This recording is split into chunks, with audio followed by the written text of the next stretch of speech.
estamos llegando a la meta final de nuestro congreso y justamente con el tema que es el principal que nos ha convocado. Yo no me voy a referir a estos panelistas, me resulta difícil no hacerlo, ¿ya? Pero solamente me voy a referir a la moderadora, porque a ella no la va a presentar nadie. Y yo quiero decir que nuestra moderadora es socióloga, doctorada en Edimburgo, profesora del programa interdisciplinario de estudios de la religión, y la verdad que su aporte en nuestra disciplina ha sido completamente decisivo. ¿Ah? O sea, nuestro quehacer jurídico no es nada sin el aporte de Morín y de cómo nos ha ayudado a mirar esta realidad de otra manera. Así que yo le agradezco que esté aquí, le agradezco también su compromiso con nosotras y también les agradezco a cada uno de estos queridos, muy queridos e ilustres panelistas estar aquí y darse el tiempo de estudiar algo que es fruto del trabajo de nuestros 20 años. Muchas gracias. Muchas gracias, María Elena, por esa tremenda presentación. No sé si me la merezco. Bueno, bienvenidos a todos y a todas. Hoy día es un honor para mí estar acá presentando a estos grandes panelistas y tratando de ordenar esta conversación que sin duda va a ser tremendamente provechosa. Este plenario conclusivo, titulado Una mirada a la libertad religiosa en Latinoamérica a la luz de sus normas y jurisprudencia, se basa en el repositorio elaborado por el Centro UC Derecho y Religión, que contiene cerca de 450 decisiones jurídicas y 600 normas correspondientes a 20 años para Chile y 10 años para el resto de América Latina.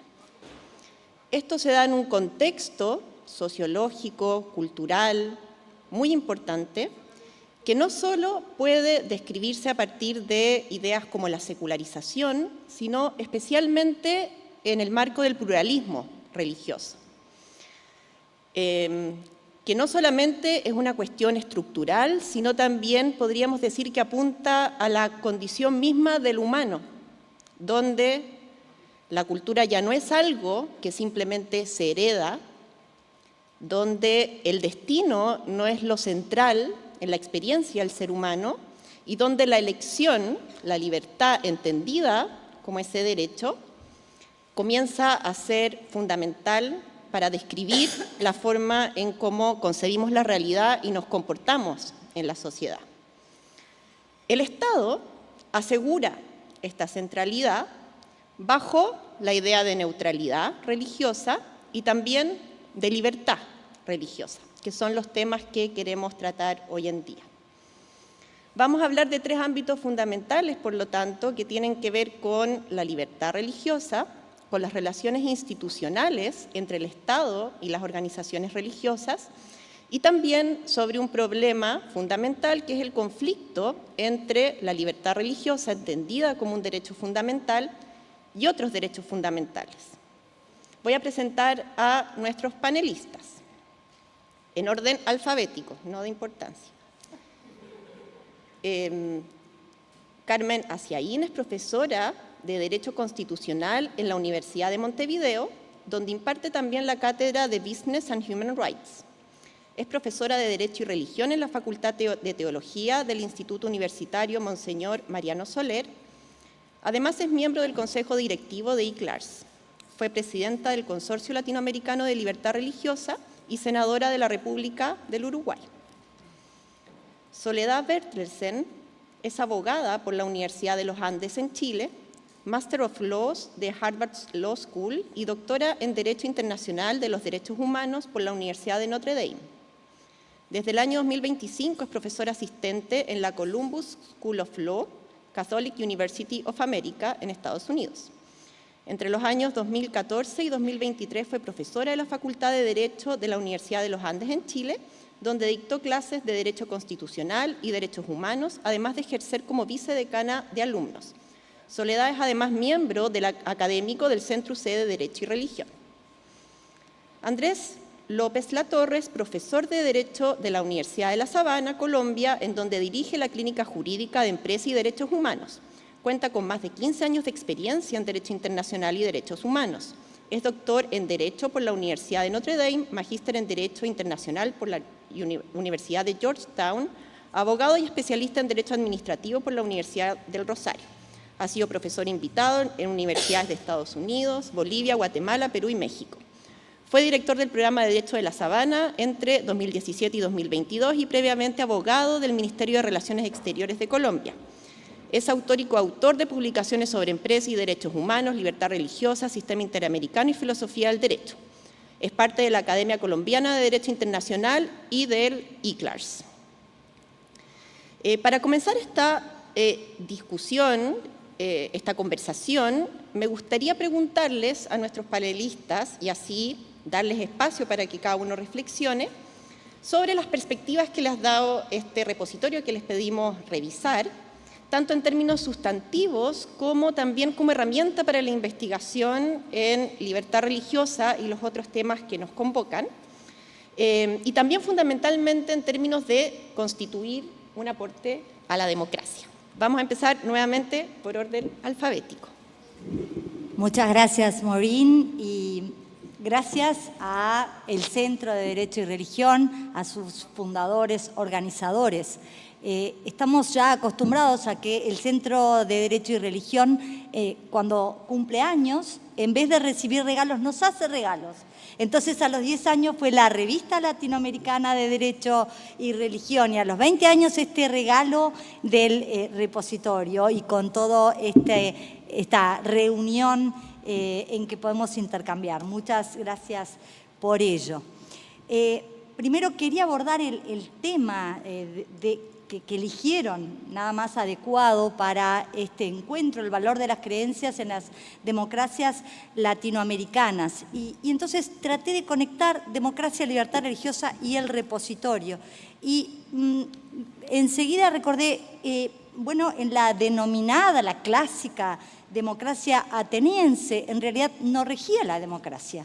Si pensamos en el motivo, en la sentencia de muerte a Sócrates, termina siendo condenado por el Tribunal de los 500 por no honrar a los dioses que honra la ciudad e introducir dioses extraños, entre otros motivos. Año 399 a.C., sin libertad religiosa no hay democracia, y este principio viene siendo clásico como los griegos. No en vano en Estados Unidos y en otras partes se le llama la primer libertad.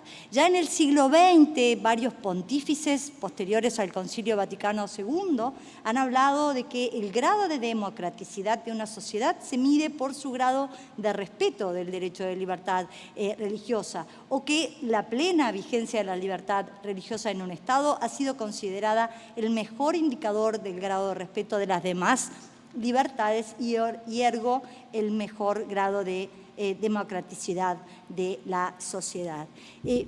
Nachila Ganea en su alocución el martes se preguntaba por qué proteger la libertad religiosa, por qué la libertad religiosa, por qué importa.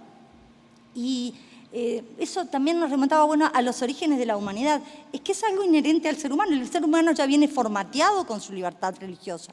Ya la ejerce más allá de la protección, el respeto que los regímenes, que las autoridades políticas de turno le den. Cuando con el desarrollo del sistema de derechos humanos y el reconocimiento de toda la doctrina de los derechos humanos, comienza a dar protección a esta libertad. A ver, estoy generalizando en la historia, pero toda vez que el gobernante da un lugar al ejercicio de esta libertad, implica una renuncia al absolutismo de poder de parte del gobernante, a ese monopolio de las ideas, implica un despojamiento de aquella pretensión de concentrar en un órgano político también lo espiritual, un soltar a los gobernados y eso también habría que leerlo en clave actual. A contrario censo, y los ejemplos están dados en la región, en Venezuela, Nicaragua y Cuba, y también revelan el temor. Lo primero que atacan estos regímenes autoritarios es la libertad religiosa, y algo habla también del temor que estos regímenes tienen al poder de lo religioso. Evidentemente también el discurso de las religiones resultan en un inconveniente a estos regímenes a la hora de concentrar todo el poder bajo el tirano. Ejemplos: el adelantamiento en Venezuela, la antedatación de la Navidad, hasta burlesco. Por eso creo que el mejor homenaje que se podía hacer a el valor de las creencias en las democracias latinoamericanas ha sido este repositorio de normativa y jurisprudencia latinoamericana. Bien a lo latinoamericano, iniciativa privada, hecho a pulmón, como se puede, con voluntarios.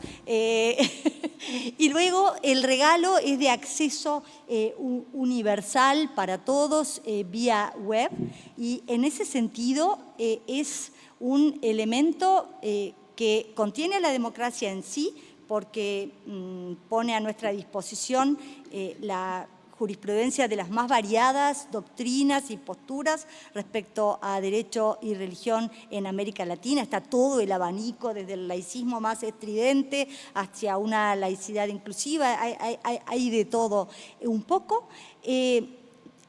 Abreva de la jurisprudencia de Estados Unidos y de Europa, pero le agrega, trata todos los temas que trata el Tribunal Europeo de Derechos Humanos, pero además con temas que son propios latinoamericanos. Cuestiones vinculadas, como se vio en este Congreso, a pueblos originarios, la especial consideración de la tierra y su propiedad sagrada, temas de inmigración, no ya de otros continentes, sino propiamente latinoamericanos. Así que esto coadyuva a la formación de una doctrina latinoamericana sobre derecho y religión. Pero decíamos, elemento de democracia en su interior, en su origen, democracia en el origen, en el contenido, y también un elemento de democratización en los fines, el repositorio, porque al estar accesible a todas las personas que quieran investigar gratuitamente su acceso, es un elemento democratizador que va a contribuir a esta disciplina. Temas, les decía, de los más variados. Yo seleccioné algunas sentencias solamente para poder establecer que podemos establecer una tendencia latinoamericana, algunas grandes pinceladas, pero si tuviera que caracterizar a la jurisprudencia latinoamericana de los tribunales, de distintos tribunales, es lo variopinto. En los temas que abarca, porque el derecho y religión se mete en todos los temas, y también en las posturas doctrinales recogidas. Tema de laicidad, el caso Linares-Bustamante, resuelto por el Tribunal Constitucional de Perú, en simultáneo con el caso Lauchi, recogiendo una postura muy similar, en el sentido de que erradicar, como pretendía el actor, los símbolos religiosos de los tribunales, difícilmente podía conciliarse con el principio de laicidad, y tiene en cuenta la unión histórica, el protagonismo histórico de la Iglesia. Algunas sentencias que se sitúan en grados intermedios de neutralidad, alguna de la Corte Suprema de la provincia de Tucumán, Argentina, que también frente a la pretensión de remoción de símbolos estáticos, dice: no afecta su permanencia, no afecta la libertad religiosa, no constituye un acto lesivo y no coacciona a las personas. De otro lado, una sentencia del Tribunal de Justicia del Estado de Río Grande del Sur de 2016, en cambio, sostuvo que la presencia de los crucifijos en espacios del Poder Judicial no se concilia con el principio constitucional de imparcialidad de la administración pública y con la laicidad del Estado brasileño. Sin embargo, en los tribunales brasileños es común encontrar el crucifijo. También en tema autonomía de las entidades religiosas e incompetencia estatal para supervisar las decisiones de orden religioso de dichas entidades. Dos casos señeros, uno del Tribunal Constitucional de Perú, vinculado al Obispado de Callao, una madre que a escondidas del padre agnóstico y ateo bautiza a su hijo, y cuando retorna a España el padre monta en cólera y pide que sea removido, sea rectificada su partida de bautismo, agraviándose de la vulneración a la libertad religiosa del menor, y también haciendo alusiones al Estado laico y demás. Y algo fue referido por Juan Navarro en el día de ayer respecto a otra sentencia, que es el caso Rueda, pero bueno, en este se dice 2012, si estoy bien, que la formalización del abandono de una confesión religiosa es un asunto interno de la Iglesia y que la partida de bautismo solo acredita un hecho histórico, que el Estado no puede interferir en procedimientos internos. Lo que llama la atención en estos casos es cuánto le importa a un ateo agnóstico que se le haya administrado un sacramento, que si de verdad no cree en el sacramento, le tendría que resultar indiferente, pero no. El poder de lo religioso, el poder de la religión y también una litigación estratégica que pretende hacer cambiar la postura, las normas internas de una religión. El caso Rueda lo citó Juan Navarro ayer, parecido en cuanto la pretensión provenía de una persona que había hecho una transición de género, y el principio de autonomía estuvo en el eje. En otros casos, en cambio, caso Monasterio Santa Clara de Copacabana en Antioquia, resuelto por el Tribunal Constitucional de Colombia, frente a un planteamiento de una religiosa que pide ser reinstalada en un convento, bueno, pues el tribunal ordena la reincorporación de la religiosa en el convento. La Corte Constitucional de Colombia también ha sido coherente con este tipo de intromisión o de no respeto del principio de autonomía respecto a instituciones de salud, prestadoras de salud, que se negaban a la práctica del aborto o incluso en cuestiones que tienen que ver con el final de la vida, desconociendo la libertad de conciencia ideario institucional. Pero un fallo positivo, lo traigo de mi país, 2015, el Tribunal de lo Contencioso Administrativo, que termina anulando con efectos generales y absolutos 10 artículos del decreto reglamentario de la ley del aborto por contrariar la libertad de conciencia del médico y diciendo, quería establecer cuál es la postura del tribunal respecto a este considerado derecho reconocido, no otorgado, derecho fundamental constitucional, y citando además la definición del aquí presente Javier Martínez Torrón y también alguna apreciación nuestra en el sentido de que ese incumplimiento deviene legítimo porque estaba ya protegido de antemano por normas de superior jerarquía. Y diciendo, el derecho de objeción de conciencia es aplicable en todo caso en que el objetivo intencional sea la provocación del aborto, incluyendo tareas preparatorias y posteriores.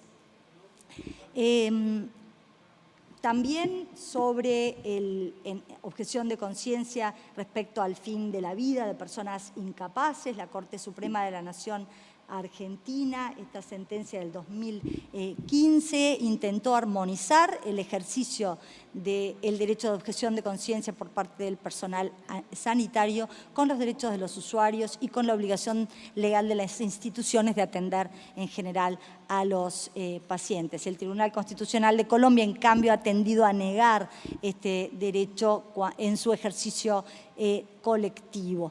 Y en un caso llegó de 2024, llegó incluso a condenar a la institución de salud y al activismo de organizaciones religiosas que ejercen coacción moral sobre las mujeres en situaciones vulnerables.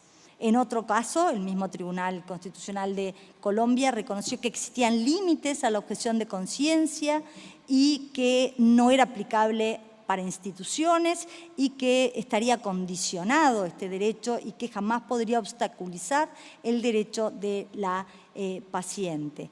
En un caso que tiene que ver, mismo tribunal, la Corte colombiana, que tiene que ver con el fin de la vida, fue mucho más allá de lo peticionado y ordenó al Ministerio de Salud que emitiera una directriz para que los comités interdisciplinarios elaboraran un protocolo para quienes ejercían el derecho de morir dignamente. Hablábamos el otro día con Andrés cómo en este caso se ha vuelto en un gobierno de los jueces autoatribuido, sin respaldo constitucional ni de ningún otro tipo. Pero en este caso no se queda ahí el tribunal, sino que además exhorta al Congreso a que expida una ley estatutaria para regular de manera integral este derecho. No sé cómo estoy de tiempo para avanzar.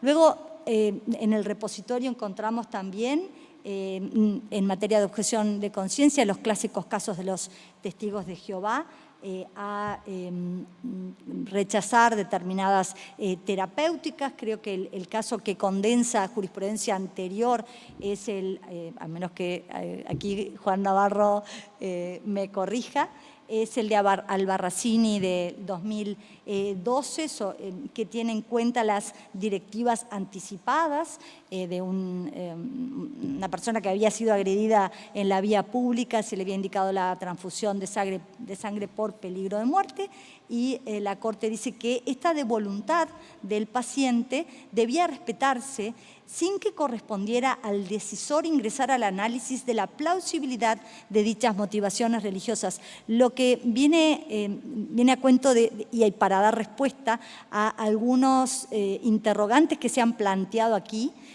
cuando el Estado se mete, a través de los tribunales, a supervisar la plausibilidad de la doctrina religiosa de quien ejerce este derecho.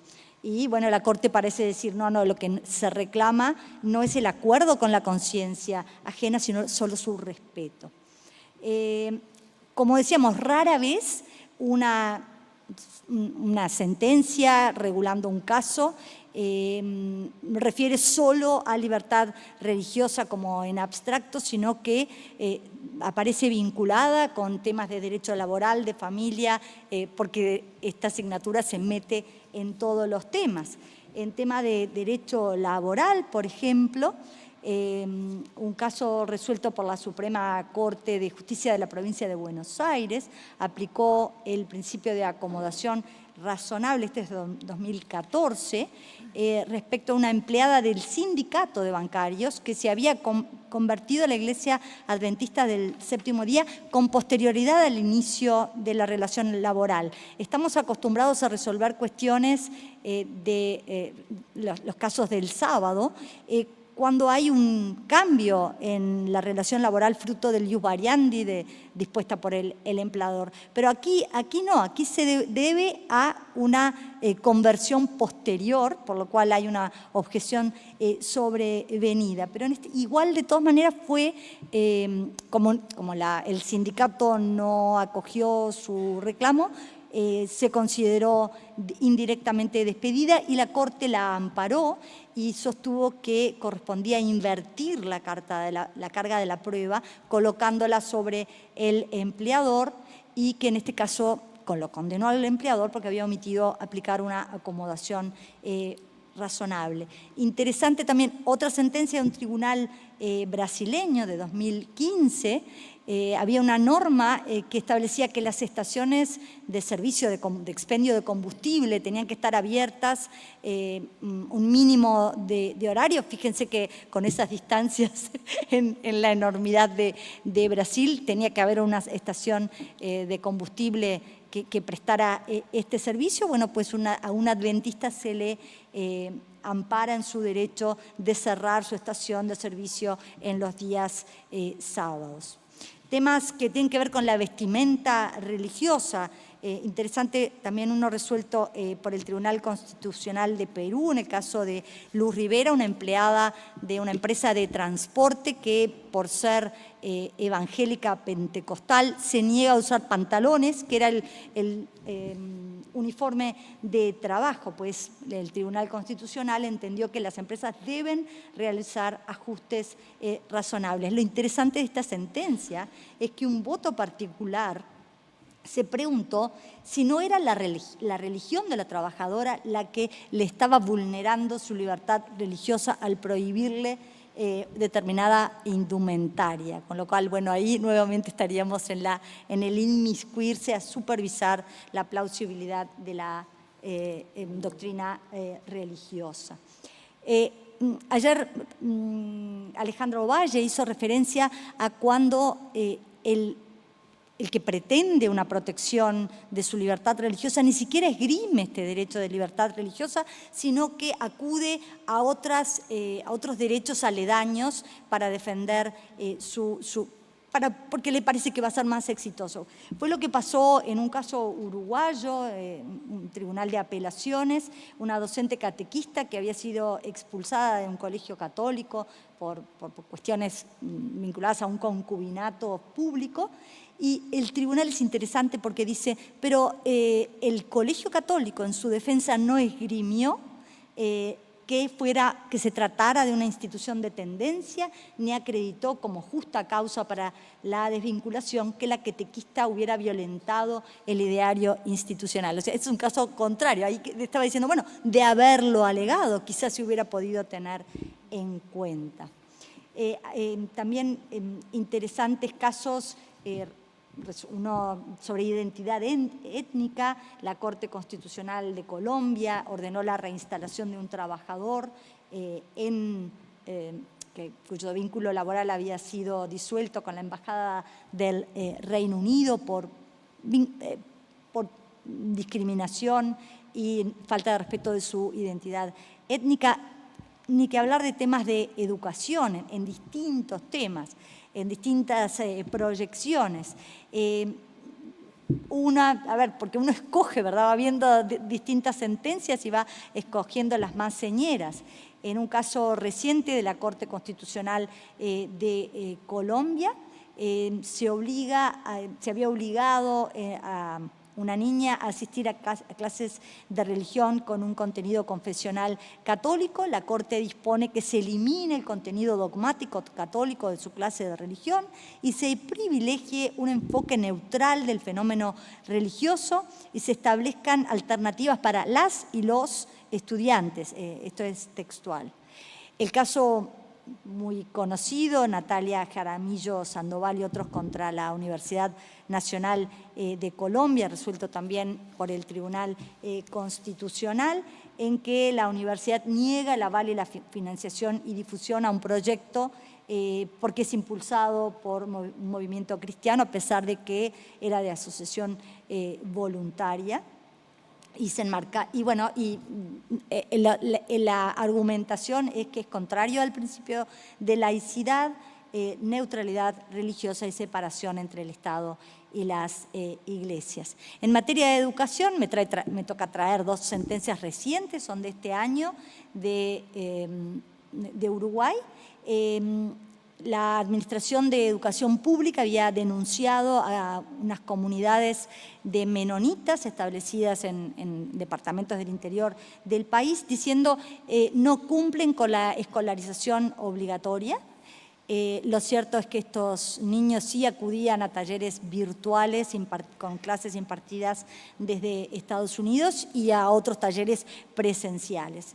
Y el tribunal desestima la denuncia sosteniendo el derecho de los padres a elegir la educación para sus hijos de conformidad con sus creencias religiosas y diciendo, están cumpliendo con la obligación de escolarización, solo que de modo alternativo.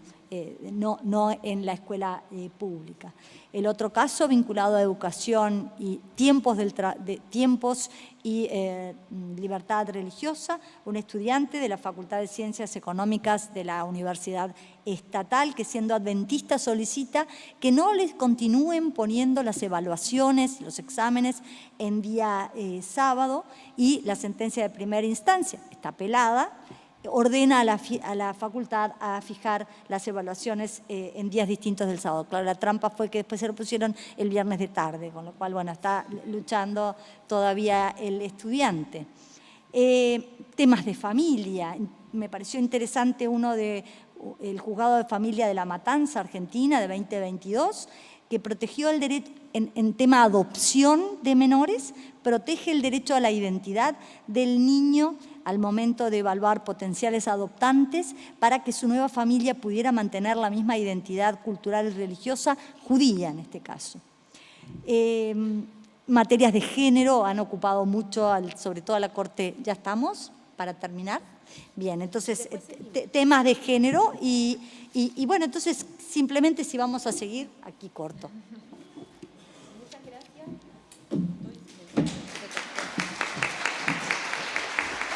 ¿Aló? Muchas gracias. Vamos a seguir porque quedó un poco, quedó mucho por decir, pero vamos a retomar la conversación. Muchas gracias. Soledad, se abren temas muy interesantes en términos de este pluralismo que no solamente respeta que haya muchas religiones, sino que también hayan personas e instituciones y normas, ¿cierto?, que protegen el derecho a no tener ninguna religión, y eso amplía también, creo, la discusión respecto al rol del Estado como un agente neutral, una institución neutral, en un sentido estricto, o más bien una institución que puede proteger también la libertad de las personas a ejercer sus creencias en el mundo público. Y otros temas, ¿cierto?, como queda la libertad religiosa subordinada a otros derechos. Creo que nos puedes entregar algunos argumentos al respecto. Bueno, muchas gracias nuevamente al Centro por la invitación y felicitaciones por el trabajo de estos 20 años y ahora en concreto felicitaciones por el repositorio. La verdad es que es una herramienta increíble para hacer derecho comparado en esta materia y precisamente es relevante el derecho comparado en esta materia porque al tratarse de un derecho fundamental que está basado en la dignidad humana, el derecho trasciende fronteras, ¿no? O sea, es un derecho de la libertad religiosa que tenemos todos los seres humanos por el hecho de ser seres humanos y por tanto es muy interesante saber lo que pasa en un país y en otro, es relevante, ¿no? En otras materias uno podría decir, bueno, ¿qué me importa lo que ocurre al otro lado de la frontera? Bueno, es que aquí tenemos todos la misma naturaleza humana y por lo tanto es muy relevante lo que se diga en otro país y el repositorio resulta ser una herramienta increíble para hacer eso. Dicho eso, yo me voy a centrar en Chile. ¿Ya? Jugué con el repositorio sobre todo para ver las normas y la jurisprudencia de los tribunales chilenos en materia de libertad religiosa. Respecto a las normas, hay un entramado de normas, no hay una sola norma que diga esta es la que reconoce la libertad religiosa en Chile. Tenemos la norma de la Constitución del 19, número 6, que habla de libertad de conciencia, libertad para manifestar creencias, libertad de culto. Tenemos los tratados internacionales ratificados por Chile en materia de derechos humanos, especialmente la Convención Americana de Derechos Humanos, el Pacto Internacional de Derechos Civiles y Políticos, que son incorporados a nuestro país a través de distintas normas constitucionales, y la ley 19.638 que salió ayer, que ya fue bastante discutida, presentada en el panel de la tarde, pero que comprende también una lista de las facultades que se entienden comprendidas dentro de la libertad religiosa. Todo eso uno lo puede encontrar en el repositorio. Pero yo me quería centrar sobre todo en lo que me pareció más interesante, que es la jurisprudencia, el ver cómo los tribunales entienden la libertad religiosa en Chile, cómo han aplicado. O sea, más que centrarnos en estas normas abstractas, bueno, ver cómo funciona en la práctica. Y la mayoría de la jurisprudencia en materia de libertad religiosa en nuestro país se centra en la materia de la acción de protección o recurso de protección. Esta es una acción equivalente a la acción de amparo de otros países, solo que la conocen a Cortes de Apelaciones y Corte Suprema, no al Tribunal Constitucional. Por lo tanto, tiene una naturaleza cautelar. Es una acción rápida, es un procedimiento rápido que busca hacer frente a una amenaza, perturbación o privación del derecho fundamental, del ejercicio legítimo del derecho fundamental. Y por lo tanto es un procedimiento que no tiene un probatorio muy largo ni muchas instancias de presentar distintas posiciones, sino que se privilegia la rapidez. Y esto va a ser importante, creo, en el razonamiento que vemos en las sentencias sobre libertad religiosa en materia de protección. Por eso quería resaltarlo. Los tribunales han considerado que por la naturaleza cautelar que tiene esta acción de protección, no se sienten cómodos en revisar políticas públicas que puedan limitar libertad religiosa. Porque dicen, bueno, no es la vía de protección, y me voy a centrar específicamente en casos en que entra en conflicto libertad religiosa con salud pública, con políticas de salud pública. Dicen, bueno, nos llega una persona alegando que hay una restricción a su libertad religiosa por esta política pública en materia de salud, pero este recurso no nos permite un estudio acabado de la política pública, no es el lugar para hacerlo, y terminan fallando en favor del Estado. Quiero poner dos casos como para ejemplificar mejor a lo que me estoy refiriendo, que estoy viendo en los casos chilenos. Por ejemplo, uno es la negativa de los padres a vacunar a hijos basado en convicciones religiosas. Los tribunales determinan que la negativa se trata de un actuar ilegal porque va en contra de un decreto del Ministerio de Salud. Pero el tribunal no se pronuncia sobre si el decreto mismo podría o no afectar la libertad religiosa, simplemente no lo cuestiona. Simplemente dicen, bueno, no podemos en esta instancia cuestionar la política pública de vacunación y analizar la evidencia científica, no es el lugar para hacerlo. Otro ejemplo, pandemia. Yo sé que nadie quiere recordar la pandemia, pero creo que podemos sacar todavía experiencia de lo que vivimos, ¿no? Los primeros casos presentados en pandemia contra resoluciones que impedían el ejercicio del culto presencial fueron negativos para la libertad religiosa. La argumentación de los tribunales fue que no les correspondía a ellos determinar la política pública de salud para hacer frente a la pandemia y por lo tanto, si el Ministerio de Salud determinaba que no se podía realizar ningún tipo de celebración religiosa, los tribunales no se iban a meter.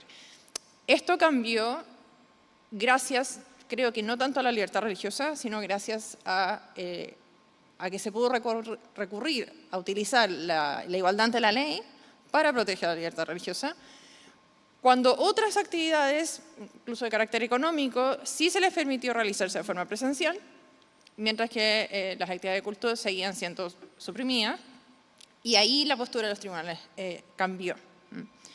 Entonces, volviendo al análisis de esta acción de protección, creo que es verdad, tienen algo de razón, ya que efectivamente el probatorio es muy breve, que el procedimiento no te permite analizar la complejidad de ciertas políticas públicas, pero el problema es que los ciudadanos de pie nos quedamos sin muchas herramientas.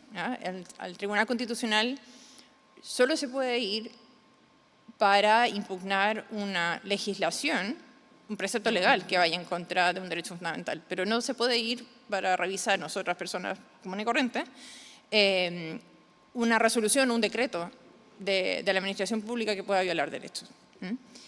Y llama la atención que esta como autocontención de los tribunales se contrasta con proactividad de la Corte Suprema en otra materia que no es de libertad religiosa, pero sí es de derechos fundamentales, en que la Corte Suprema de Chile ha sido muy proactiva, por ejemplo, para entregar prestaciones de derechos económicos, sociales y culturales.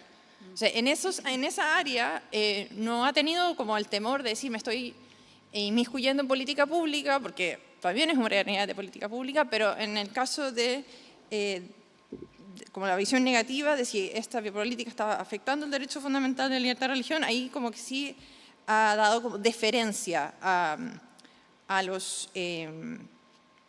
la administración pública. Eso en casos como uno puede decir un conflicto entre política pública, derecho fundamental a la libertad religiosa. Hay otros casos interesantes, que creo que voy a dar una visión un poco más positiva, de casos en que entran en conflicto libertad religiosa con otros derechos fundamentales de otras personas. También la mayoría de los casos los encontramos en materia de acción de protección, esta acción cautelar. Y allí yo veo, ¿qué es lo que veo más positivo? Es que las Cortes de Apelaciones, la Corte Suprema en general, no caen en una visión conflictivista. ¿A qué me refiero? A que pongo dos derechos en una balanza y tengo que decidir, bueno, ¿cuál pesa más? ¿Ya? Los dos son derechos fundamentales, pero ¿cuál pesa más? En cambio, los tribunales en Chile tienden a acercarse a este problema diciendo, bueno, ¿cuál es el contenido de cada uno de estos derechos involucrados? Y voy a delimitar el contenido. El razonamiento igual es muy breve, de nuevo, por la naturaleza del recurso, pero me parece positivo esa forma de razonamiento que ha adoptado la jurisprudencia chilena. Y les voy a dar dos casos que encontré en el repositorio que lo encontré interesante. Uno relativamente reciente, 2022, en que un canal de televisión transmitió una performance artística que utilizó símbolos religiosos de manera abiertamente ofensiva. El canal recibió una serie de reclamos y el Consejo Nacional de Televisión de Chile impuso una multa al canal de televisión. El canal presenta esta acción de protección alegando violación a la libertad de expresión. Una vez más vemos de lo que hablaba Carmen, esta interacción entre distintos derechos. Y el tribunal sostuvo que la libertad de expresión no es absoluta, encuentra límites en el respeto a la dignidad humana y derechos fundamentales de terceros, y que en este caso la performance artística transgredió esos límites al utilizar símbolos religiosos de manera ofensiva y agraviante para un grupo identificable de personas, configurando un acto de intolerancia religiosa y violando la legislación relativa al funcionamiento de canales de televisión. Y esto se conecta con el panel de la mañana que hablaba sobre sentimientos religiosos. Entonces, el tribunal no resuelve balanceando, pesando en la balanza, sino diciendo, bueno, este tipo de expresión no está realmente contenida dentro de la esfera de protección de la libertad de expresión. Otro caso más antiguo es en 2013, encontramos un razonamiento similar, en un caso en que tensiona libertad de religión con libertad de reunión en manifestaciones públicas, en fondo de protesta social. En este caso, un grupo de manifestantes animalistas entraron a la Catedral Católica de Valparaíso a hacer una protesta durante la celebración de la Santa Misa y hicieron ruido, digamos, durante la misa. Y luego personas de la Iglesia presentaron este recurso de protección contra estos manifestantes. Y en su sentencia, la Corte Suprema determinó que el actuar de los manifestantes no estaba protegido por la ley. O sea, y que se estaba lesionando con su actuar el ejercicio libre del culto. Entonces, de nuevo, aquí vemos que el tribunal no dice, mire, tengo dos derechos y ¿cuál voy a privilegiar? Sino, esto simplemente no estaría dentro del derecho. En otros casos, cuando sí está involucrado el derecho a la vida o a la salud, y ahí me voy a referir a los casos de testigos de Jehová y transfusiones sanguíneas en Chile, cambia el razonamiento. Ahí sí que los tribunales chilenos ponderan, ya, incluso yo diría jerarquizan. O sea, dicen, fondo, si entra un conflicto entre su libertad de conciencia y el derecho a la vida, tenemos que privilegiar el derecho a la vida. Entonces ahí sí el razonamiento es diferente, ¿ya? Y ahí creo que hay que distinguir el razonamiento dependiendo de si se trata de menores de edad en que los padres son los que rechazan el tratamiento médico, o si es el adulto, el paciente adulto que se niega al tratamiento. En los dos casos los tribunales han rechazado la posibilidad de negarse al tratamiento. Estos casos han llegado vía de acción de protección presentada por el hospital que quiere realizar el tratamiento. Y la persona se niega, pero en el fondo no es la persona que se niega la que va al tribunal, sino que es el hospital que va al tribunal para lograr la autorización a realizar la transfusión sanguínea a pesar de la negativa del paciente. Y solo para darles una sentencia para entender el razonamiento que han usado los tribunales, allí señala, desde 2023, las razones de índole religiosa resultan insuficientes y deben necesariamente ceder, esa es la palabra que creo que es clave, ceder ante la necesidad de resguardar el interés superior del niño. No explica en qué consistiría el interés superior en este caso, pero se subentiende que la salud está dentro del interés superior del niño. Y en otra cita indica claramente el derecho previsto en el numeral 6 del artículo 19 de la Constitución, que es la de libertad de conciencia, cede en beneficio del derecho a la vida. O sea, ahí sí vemos una visión más conflictista, decir, aquí tengo que balancear, ¿no? Y también agrega, creo que también es muy complejo, otro argumento que agregan, que la negativa a la transfusión sanguínea constituye un aceleramiento de la muerte, lo cual estaría prohibido por la legislación vigente, lo cual creo que es muy cuestionable. Entonces, dependiendo qué derechos están involucrados en el conflicto, los tribunales toman una distinta manera de resolver, me parece, estos conflictos, y vemos casos en que son más positivos para la libertad de religión y otros que son más restrictivos. Y por último, respecto a relaciones institucionales, bueno, el repositorio resulta muy interesante porque, nuevamente, no es una sola la norma a la cual hay que mirar para saber cómo se relacionan las confesiones religiosas con el Estado dentro de Chile.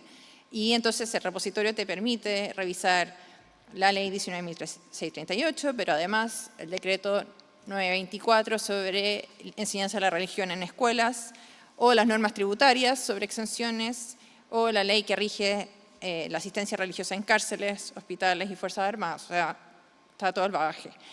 Pero nuevamente solo quería como resaltar jurisprudencia, porque para mí, no sé si porque estoy viviendo en Estados Unidos, pero que tengo esta idea de que, bueno, hay que ver cómo se aplica la cosa, ¿no?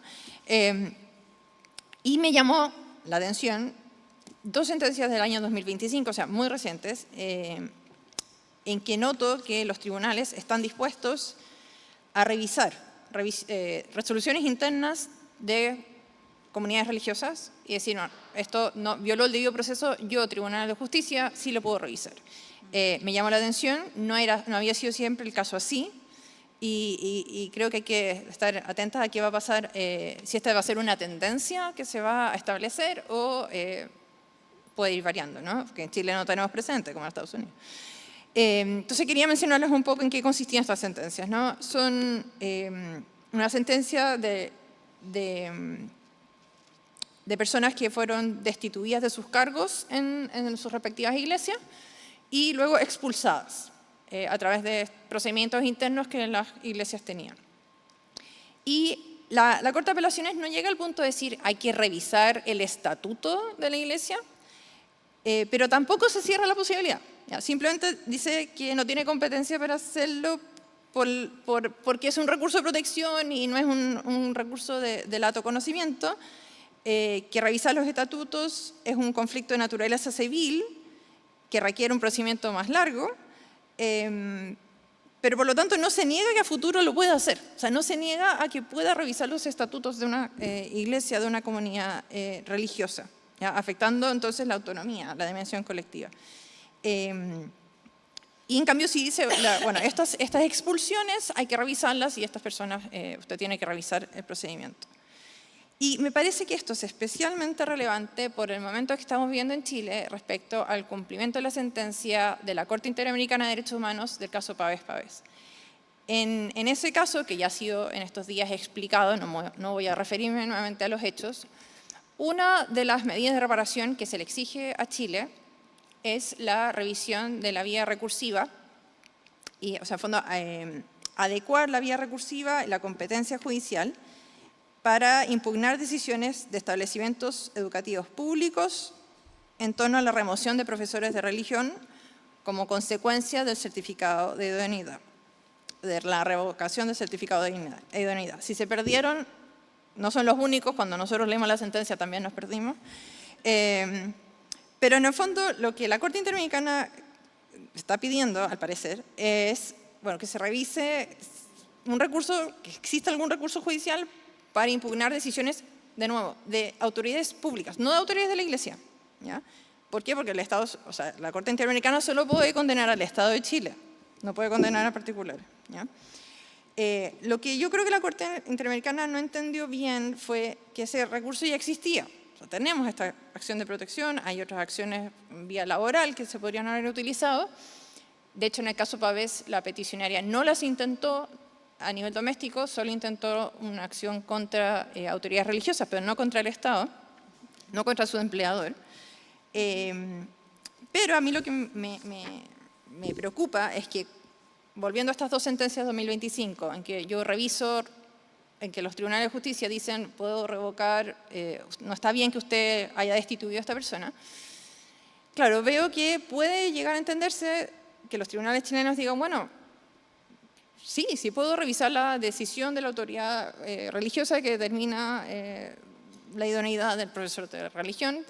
O sea, ya lo hice respecto de otros ministros, puedo ver si está de acuerdo o no con su si está de acuerdo con el debido proceso, su procedimiento interno, y eso me preocupa. O sea, me preocupa que se puede enredar la discusión de cómo implementar la sentencia Pavés, cuando en realidad la manera que yo la leo es solo un recurso judicial para revisar decisiones de autoridades públicas, no de autoridades religiosas. Entonces, no quiero ser alarmista, de nuevo, no tenemos precedentes, son dos, no necesariamente veo que haya una línea jurisprudencial asentada, pero me parece que es un área que, de hecho, sin el repositorio no me habría enterado y la felicito sobre todo por la actualidad del repositorio. O sea, tiene sentencias de nuevo hasta el 2025, no es algo que se quedó ahí en el pasado o atrasado, está muy vigente, muy fácil de revisar, porque además te hace el resumen del razonamiento con citas de las más relevantes, y así que los invito a todos a utilizarlo. Muchas gracias. Sí.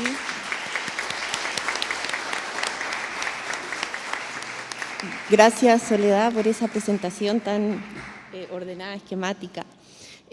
Andrés, quizás podrías aportar algunos elementos sobre no solamente el potencial del análisis comparado en términos de jurisdicciones nacionales, sino también respecto de sistemas internacionales como el Sistema Interamericano de Derechos Humanos, que fue mencionado recientemente. Bueno, muchas gracias, Maureen, por la pregunta y buenas tardes. Primero que todo, un agradecimiento muy especial por invitarme a este panel de lujo, con estas panelistas de lujo, y un agradecimiento especial al centro por el esfuerzo que vienen haciendo. La verdad es que yo debo reconocer que son un epicentro de desarrollo de libertad religiosa en la región y que otros países miramos con mucha alegría y esperanza en medio de interpretaciones negativas, como puede decir un poco ahora, da esperanza a lo que está haciendo el centro. Y es muy encomiable el esfuerzo que han hecho sin recursos para lograr este repositorio. Entonces, mi ponencia tiene dos finalidades. En primer lugar, quiero exponer cómo es utilizar el repositorio y mi experiencia como investigador / usuario de este repositorio, algunas ideas al respecto y unas ideas también para el futuro de ese repositorio. Y también, por otro lado, aceptar la invitación de, utilizando el repositorio, hacer dos aplicaciones prácticas de derecho comparado. Entonces, en este sentido, debo decir que el repositorio fantástico. Quienes no saben qué es Notion, pues está Notion. Y es una plataforma gratuita, lo cual es algo brillante. Alguna vez lo hablamos con Anita, y es cómo lograr un observatorio con un repositorio que no sea solo los boletines, sino que yo pueda buscar a demanda lo que yo necesito, pero que no cueste. Y hacerlo en Notion me pareció brillante porque permite filtrar primero por normas y después por jurisprudencia, y después tiene un montón de otros filtros que no le he utilizado. Me parece que voy a hacer aquí propaganda para que lo utilicen, ¿no? Filtros por país, por órganos, por temáticas, y además cada una de las entradas tiene un PDF de 2 a 5 páginas que resume la decisión, lo cual es un trabajo brutal, ¿no? Es decir, esto es muy interesante. Yo hice una revisión solo de jurisprudencia porque me pareció lo más interesante y lo más difícil de acceder. Y lo que encontré fueron, fuera de Chile, me concentré fuera de Chile, 187 jurisprudencias de diferentes estados, y Colombia obviamente es el que más tiene, y digo obviamente, ya Carmen lo acaba de hacer manifiesto. Colombia tiene un activismo judicial impresionante, no siempre bueno, sobre todo en temas de libertad religiosa, así que tiene 77 decisiones que están en el repositorio de Colombia. Le sigue Argentina, 35, Perú 22, y de estas me concentré después en Centroamérica, que me pidieron que fuera donde yo hiciera un énfasis. De estas encontré unas decisiones bastante interesantes, 36 decisiones en concreto. Aquí vemos que el repositorio es un trabajo todavía en progreso, y sobre todo, digamos, Centroamérica, yo creo que hay decisiones que no están incluidas, y seguramente poco a poco en el futuro vamos a ir viendo esas inclusiones. Más o menos el 19% de las decisiones de todo el repositorio son de Centroamérica, o sea, todavía no es, digamos, tan significativo. Entonces, después lo que yo quería hacer era evaluar la utilidad de esta herramienta, porque es una herramienta de investigación. Así que lo que hice fue, voy a comparar esto con los resultados que me da la inteligencia artificial, y entonces hice 2 investigaciones profundas. ChatGPT, Gemini, vamos a ver qué clase de decisiones me dan que no estén en el repositorio o no. Y encontré, oh sorpresa, que la inteligencia artificial no me dio nada de lo que está en el repositorio excepto una decisión coincidente. Me dio 8 nuevas que no estaban en el repositorio. Pero es decir, solo 8 nuevas de las 36 que he analizado, es decir, el repositorio tiene mérito por sí mismo. Ni la inteligencia artificial logra acceder a esta información porque además no es de fácil acceso. Tenemos que hacer investigación comparada, meterse a la página de cada una de las cortes y tratar de extraer la información de ahí es muy difícil. Así que el repositorio en sí mismo tiene un valor muy importante para la investigación académica y también para, por ejemplo, el litigio estratégico cuando queremos hacer argumentos bajo el derecho comparado. Entonces, eso es una primera idea. También, ahora paso al segundo punto, y es, me concentré en tratar de hacer una aplicación concreta a la luz del repositorio. Lo que hice fue un análisis sobre las decisiones de los países centroamericanos y encontrar de alguna forma patrones comunes y diferenciados entre estos estados. Y encontré algo muy interesante. Lo primero es que las conclusiones de lo que haga acá, pues en realidad no pueden ser determinantes, porque seguramente no están todas las decisiones, así que puede que mi predicción de los patrones esté errada, pero es el ejercicio académico, ¿no? So bear with me. Entonces, algunas ideas que encontré. Primero es, y paréntesis de la metodología, porque es parte de este panel que es sui generis, y es, lo que hice fue bajar todas las notas de cada una de las entradas de estas 36 decisiones. Encontré, son 124 páginas de notas, o sea, es una labor increíble, no las leí todas, claramente, pero hice una revisión, digamos, topográfica más o menos, y sacando algunas ideas generales. Algunas conclusiones es una diferencia entre el enfoque sustantivo y el formalista en los países centroamericanos. Por ejemplo, Costa Rica tiene una tendencia a abordar el fondo del análisis de los derechos, ¿no? Sobre todo de una forma más bien garantista frente a la libertad religiosa. Otros estados como República Dominicana y Guatemala tienen una tendencia a favorecer más bien el formalismo, resolver por razones procesales o formales y no entrar a lo que yo diría el meollo del asunto sobre libertad religiosa. Otra idea también interesante es la intensidad de la protección. hay una diferencia clara entre la intensidad de protección, por ejemplo, en Costa Rica es más alta en relación con la libertad religiosa a nivel jurisprudencial y legal, y en otros países como por ejemplo República Dominicana y México, pues es más bien la tendencia que la jurisprudencia, igual que Colombia, aunque no va a mencionar a Colombia, la tendencia es que la jurisprudencia va en contra de la libertad religiosa, es decir, una interpretación siempre donde la libertad religiosa se menciona para proteger otros derechos, es decir, como un obstáculo para garantizar otros derechos, ¿no? Son tendencias generales. Ámbitos materiales del conflicto encontrados en esta comparación, amplios sobre derechos reproductivos o temas relacionados con bioética, educación y políticas públicas, otro tema recurrente, que de eso hemos hablado ya previamente, otros paneles se han referido sobre este tema. Otro tema recurrente es patrimonio y propiedad, especialmente protección de iglesias y otros bienes eclesiásticos.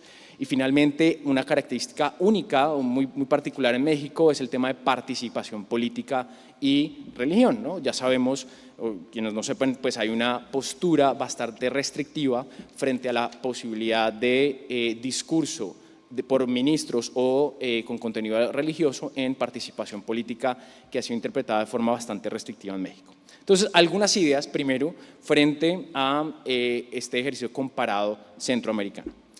Una reflexión a partir de ese ejercicio es que no se puede hacer derecho comparado así, ¿no? ¿Y por qué?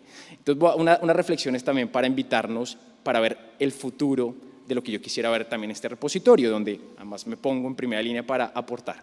Entonces, lo primero es el contexto importa, ¿cierto? Es decir, comparar jurisprudencia o normas frías sin entender el contexto social, cultural o histórico de los países hace que las conclusiones puedan llegar a ser no las mejores y que incluso quien esté adentro perciba diferente esta norma o esta jurisprudencia. Entonces, el contexto importa, y una de las cosas que uno quisiera ver en el repositorio es, por ejemplo, esa introducción contextual del ámbito jurídico al que me estoy enfrentando. O sea, hay un tribunal supremo, hay un tribunal constitucional, hay un artículo particular donde haya una libertad religiosa constitucional, o esto es una protección legal por país. Esto sería algo fenomenal que dé una introducción para el análisis comparado. Lo segundo es que para que haya un análisis comparado productivo necesitamos categorías comunes.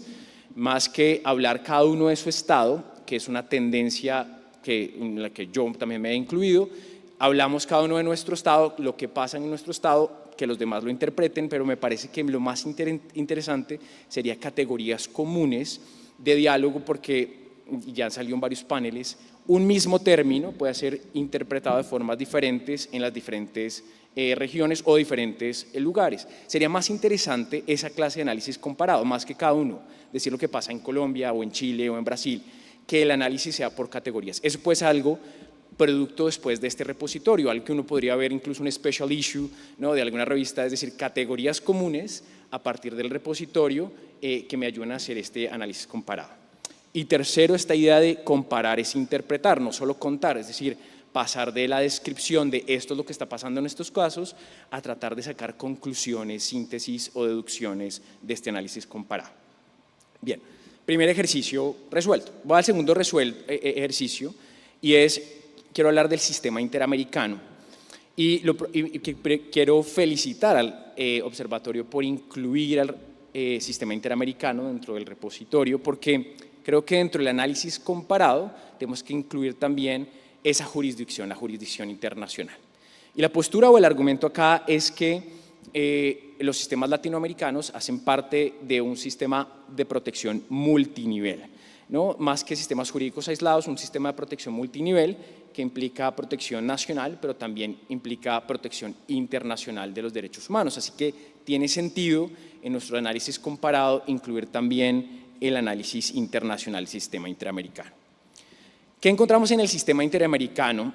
Y es que solo 18 sentencias desde 1979 a 2024 han sido sobre libertad religiosa.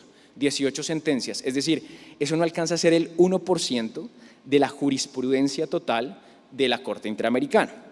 Uno podría decir, bueno, es porque Latinoamérica es un lugar donde la libertad religiosa se protege de formas maravillosas, tiene altos estándares, lo cual no es cierto.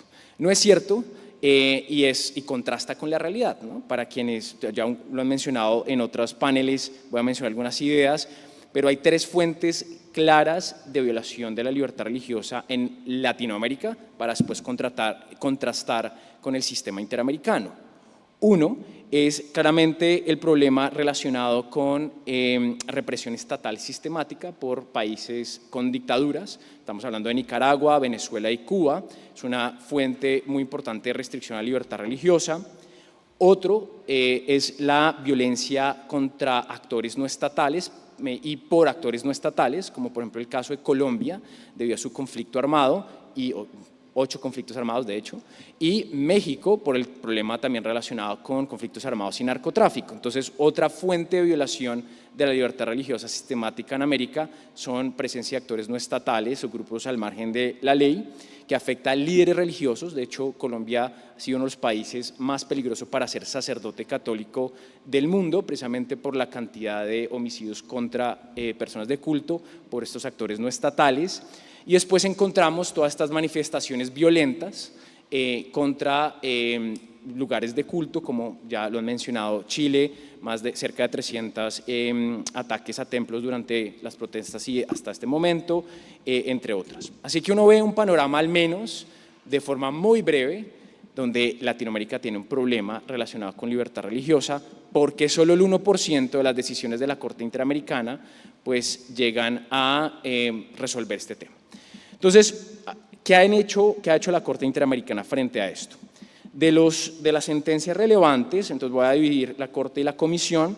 La Corte resolvió 18 sentencias, pero solo 4 de estas sentencias invocan directamente el artículo 12, que es el artículo que protege la libertad religiosa. Entonces, ¿cómo llegó a incluirlas acá? Bueno, porque las sentencias incluyen en sus hechos problemas relacionados con libertad religiosa.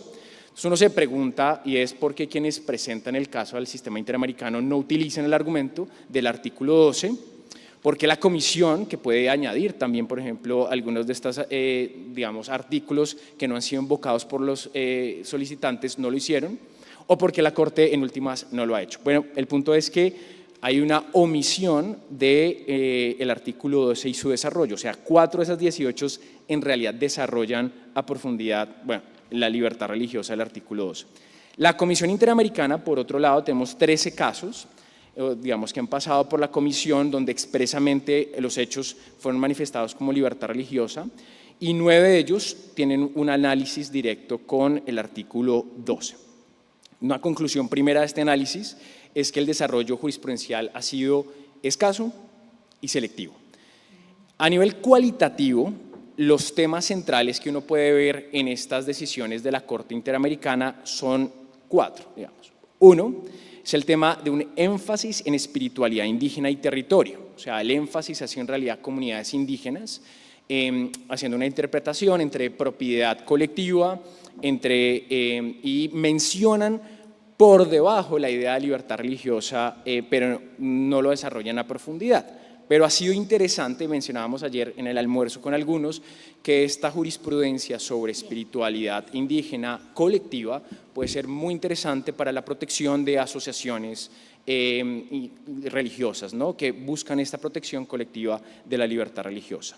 Segundo tema que ha desarrollado la Corte Interamericana cualitativamente son la limitación a las restricciones de la libertad religiosa de personas privadas de la libertad, tema que no me lo esperaba, me pareció muy interesante, son 2 casos en realidad en que los desarrolla, pero interesante porque es una interpretación muy a favor de la libertad religiosa en el sentido que es uno de esos derechos no se pueden restringir o no derogables bajo el derecho internacional de los derechos humanos. Tercer punto sería la tensión entre libertad religiosa e igualdad o no discriminación, el caso paradigmático Pavés, ya se ha mencionado bastante en estos paneles, pero es otro de los lugares y especialmente donde se desarrolló la doctrina de excepción ministerial en el sistema interamericano. Y el último tema sería el de libertad de expresión y libertad religiosa, especialmente con los casos que ya mencionaron, sobre la última tentación. Y sobre a mí me parece muy interesante ver el contraste, y paso ahora a la Comisión Interamericana, entre la aproximación del informe que ya el comisionado mencionó en el panel de apertura, porque ese informe de la Comisión Interamericana ha desarrollado una interpretación de la libertad religiosa donde parece ser un obstáculo que tiene que ser aminorado frente al ejercicio de otros derechos, especialmente frente a la libertad de expresión. O sea, digamos que donde veo más conflictividad es en este elemento de libertad religiosa y libertad de expresión. Bien, digamos unas conclusiones frente a esto, y es, primero, que hay una escasez de desarrollo del artículo 12, y eso también nos lleva a pensar en quienes no solo son académicos, sino también promueven o litigan en defensa de los derechos humanos de las personas, sobre escoger los casos estratégicamente para promover el desarrollo jurisprudencial del artículo 12, es decir, normativamente hay una protección bastante robusta en el sistema interamericano de la libertad religiosa, pero no ha sido desarrollada de esa forma. Entonces, lo primero sería una invitación a eso, a repensar ese valor del sistema interamericano para promover esto.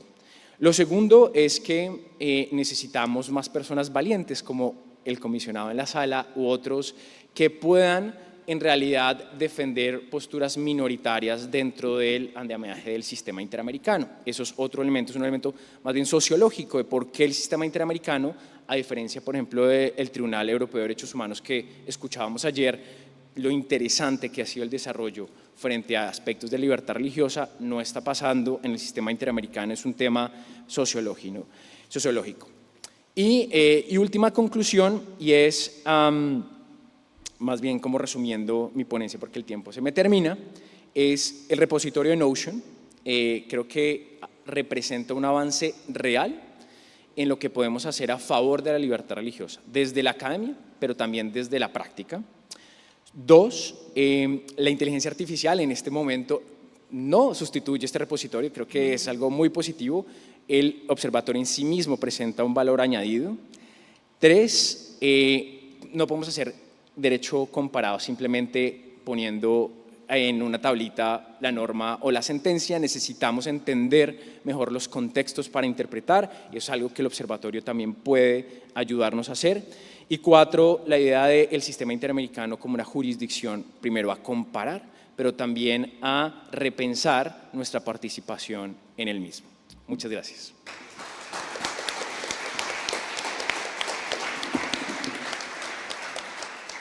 Muchas gracias, Andrés. Creo que entregaste algunos elementos que podemos profundizar en los minutos que nos quedan. Propongo, pero sin ánimo de limitar sus propias reflexiones, sugerir en torno a lo que hemos discutido por qué estos temas son esenciales a la democracia. Es una reflexión quizás que escapa un poco de lo puramente jurídico, pero sí creo que ustedes tienen muchos elementos para hacer ese argumento. Y por supuesto también pensar en desafíos. Andrés ya planteó algunos muy importantes, pero me gustaría también escucharlas respecto a esto, a la cuestión de la comparación, al análisis. En el fondo esto hay que analizarlo y creo que podemos pensar en este momento cómo es la mejor forma de avanzar en ese análisis. Bien. Bien. Bien, perfecto. Bueno, gracias y gracias a mis compañeros panelistas, porque es esencial a la democracia. La democracia que como sistema mira a su materia prima, que es la sociedad compuesta de seres humanos. Mira al ser humano y ya con ese cambio de perspectiva, al mirar al ser humano, toma al ser humano tal y cual es, y como veníamos diciendo, viene ya formateado, así ha sido desde la antigüedad, como un ser religioso, es un ser político, es un ser social, sí, pero también ha sido y es un ser religioso desde la prehistoria y en todas partes del mundo. De modo que el darle el debido respeto y lugar a este ser que es religioso parecería como confundirse con el principio democrático que se traduce luego en el respeto por el pluralismo en una sociedad. Pero también se vincula con lo jurídico, el Estado de Derecho, aquel Estado que es respetuoso de todos los, primero de las normas, en que tanto gobernados como gobernantes están sometidos a derecho y que es respetuoso de los derechos individuales de las personas, se ha dicho es la mejor expresión jurídica de la democracia. El desafío es este reservorio, este repositorio que es un reservorio de jurisprudencia y normativa latinoamericana y también del sistema latinoamericano, y que es un trabajo en progreso que va creciendo. Es como tendremos que aplicarle esto del recalculando, de cuando ponemos el navegador para conducir, va a estar todo el tiempo cambiando. El desafío para nosotros es hacerle dar fruto, es utilizarlo, es investigar con él, es una invitación a todos nosotros a que produzcamos. Desafío también, compartiendo el análisis de mis compañeros panelistas, el constatar cómo parecería que la libertad religiosa a veces es subyugada a otros derechos como de género, como de algunas minorías, ya sea sexuales, religiosas, y que parece, o se invocan las comunidades en situación de vulnerabilidad, entonces ahí sí se concede, o sea, no como derecho autónomo, algo de lo que hablaba ayer Alejandra Ovalle.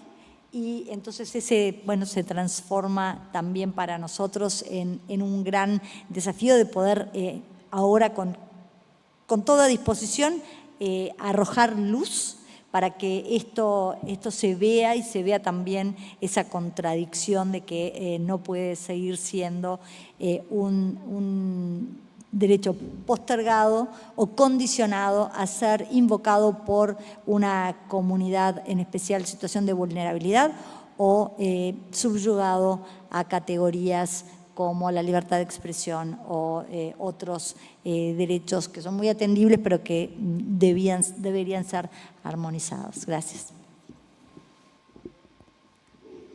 Bueno, respecto al valor para la democracia, muchas cosas que se pueden decir, pero pensaba en el valor de las creencias en el espacio público, ¿no? El resaltar que la libertad religiosa no es algo que debe dejarse solo para el espacio privado, sino que hay una dimensión colectiva de la libertad religiosa y eso es un área que creo que está ahí siempre en cierta tensión actualmente, pero a la vez el estudio de las creencias indígenas, del reconocimiento que se le ha dado a las creencias indígenas a través del derecho,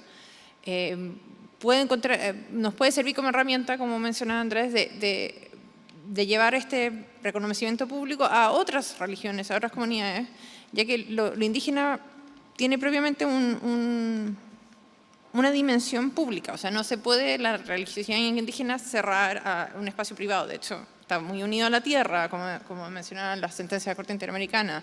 Necesitan manifestaciones públicas. Bueno, quizás esa aceptación de que esas comunidades indígenas y esas creencias indígenas necesitan ese reconocimiento público puede llevarnos a entender que otras religiones, todas las religiones, necesitan también manifestaciones públicas y que eso es importante que se acepte, que es así. Y eso creo que es uno de los desafíos para la democracia, entender que no, las religiones no tienen que dejarlas encerradas en el espacio privado, sino que se tiene que aceptar cómo convivimos estas manifestaciones públicas de las distintas religiones en la sociedad.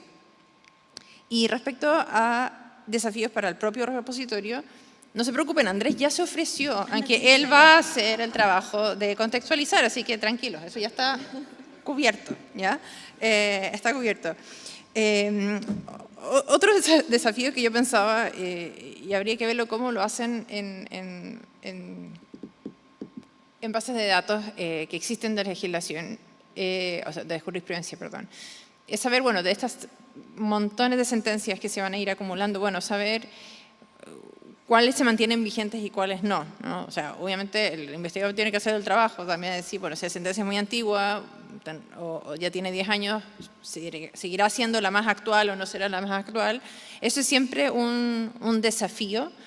No digo que el repositorio lo tenga que solucionar, pero es un desafío, ¿no? Para decir, bueno, ¿esto estoy solo acumulando jurisprudencia o también puedo dar esta herramienta de decir hay una tendencia, es vigente, no está vigente? Eso siempre me parece a mí que es una de las desafíos para toda base de datos de jurisprudencia. Pero, o sea, esto es un muy buen comienzo, o sea, felicitaciones de todas maneras. Creo que no nos tenemos que centrar ahora en todos los desafíos, sino en esto al que no estaba y ahora está, centrarnos en felicitar eso. Bien, solo una aclaración, mi invitación era una invitación colectiva, que todos, pero claro que sí, espero poder contribuir, pues esa es una forma de avanzar, ¿no? Yo creo que una forma de avanzar, que de hecho escuché a Anita hace un tiempo, pero que me parece cada vez más importante, es esforzarnos a mostrar mucho el valor del fenómeno religioso en nuestra sociedad, es decir, lo positivo que es para las democracias y para las personas en general el fenómeno religioso. Yo creo que hay un tema muy importante de, a través de la investigación, mostrar empíricamente lo positivo que es esto y cómo es mejor, no neutralizar, sino promover el fenómeno religioso. Lo segundo es el tema de desarrollo de escuelas académicas, ¿cierto? Y de renovación generacional, y ir pasando a la antorcha. Yo, por ejemplo, un querido amigo mío, que muchos conocen ustedes aquí, el padre Vicente Prieto, que no está acá, pero hoy yo estoy acá porque él me ha pasado una antorcha. Yo creo que eso es muy importante, el tema de generar en nuevos estudiantes este interés. Yo de verdad que me he tratado de esforzar hacerlo en la universidad y he más o menos fracasado, digo más o menos, porque he tenido algunos triunfos, pocos, de algunas personas que han seguido trabajando en esto, pero el de publicar en coautoría, generar semilleros de investigación, proyectos de investigación, porque creo que esto es importante, que nuevas generaciones entiendan el valor y la importancia de estos temas, ¿no?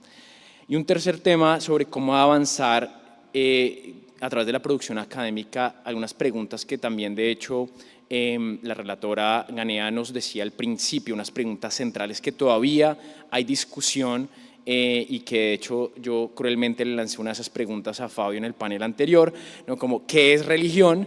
Y cómo definimos los linderos de ese contenido.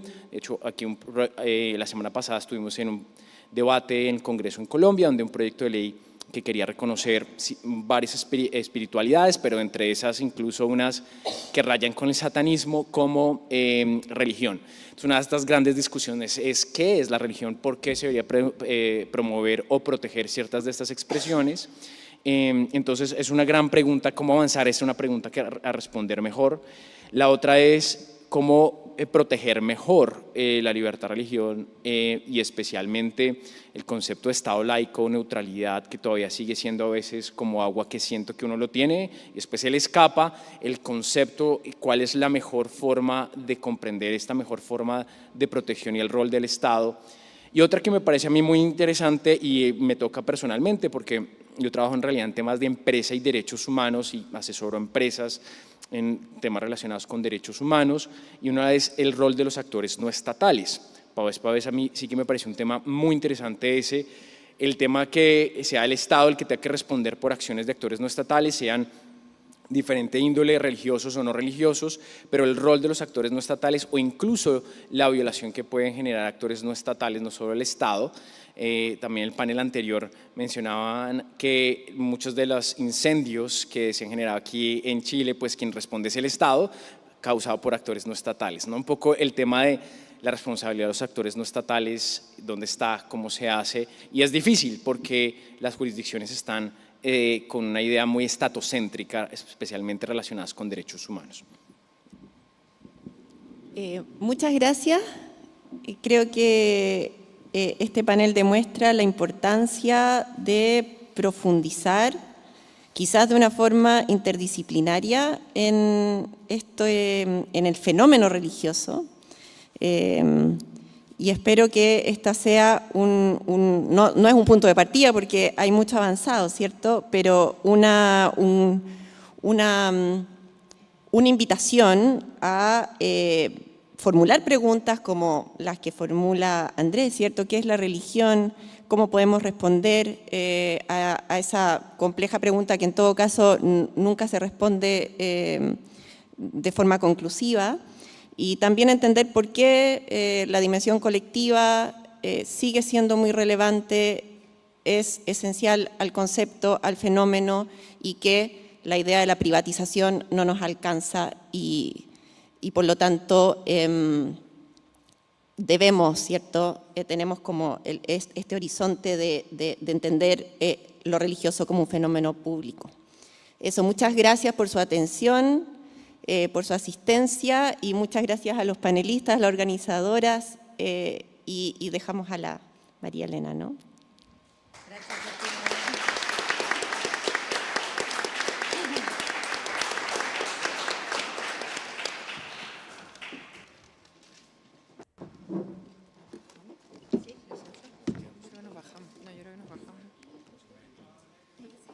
¿Nos quedamos acá? Sí.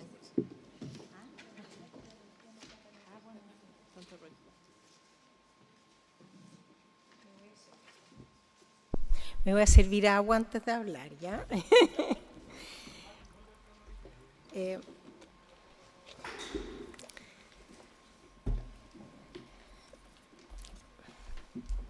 Lo que pasa es que una cosa es el guión que uno tiene escrito, pero resulta que después de escucharlos a ustedes, este panel, encuentro que es como el broche de oro de este encuentro.